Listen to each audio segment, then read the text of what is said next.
Now to the latest on the surge in migrant landings in South Florida. Hundreds of Cuban and Haitian migrants coming ashore in the Florida Keys in the last week alone, straining Monroe County resources.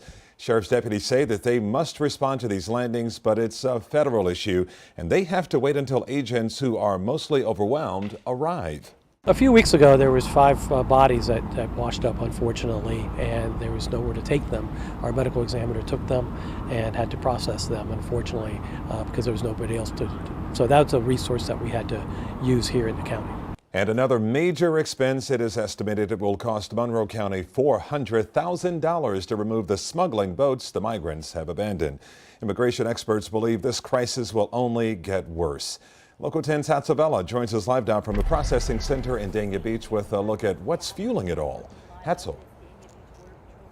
And Cuban, it is at this facility where we're getting a first-hand account from a woman who just arrived from Cuba about what it's like on the island.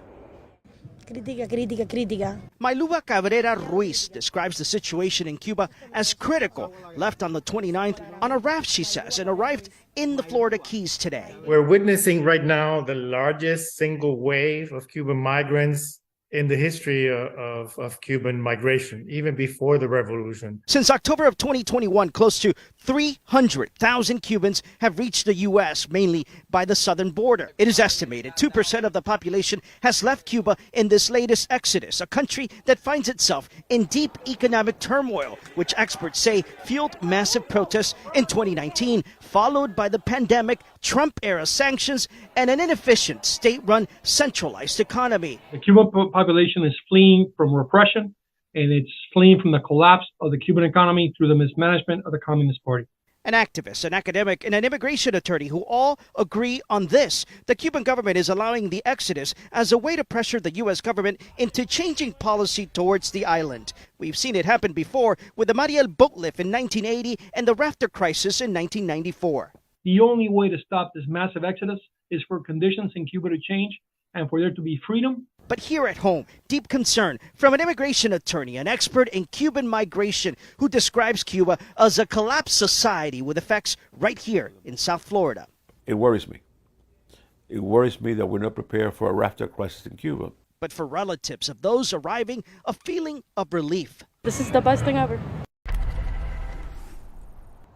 Tonight, that immigration attorney tells us he is concerned, says that he believes the immigration system here in this country is just simply overwhelmed. We posed that question to the White House, as well as what plan it has in place to address that current issues here, the crisis here that we're seeing. Tonight, no response from the White House. For now, reporting live from Dania Beach, I'm Hatzavella.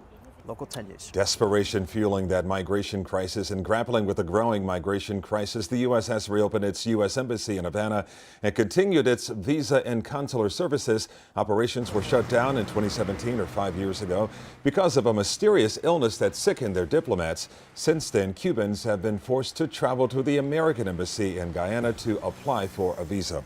For much more on this developing story, go right now to local10.com. For extensive coverage in Spanish, go to local10.com in Espanol. It is easy to remember. Just log on to local10.com/Espanol. You'll find complete coverage right there.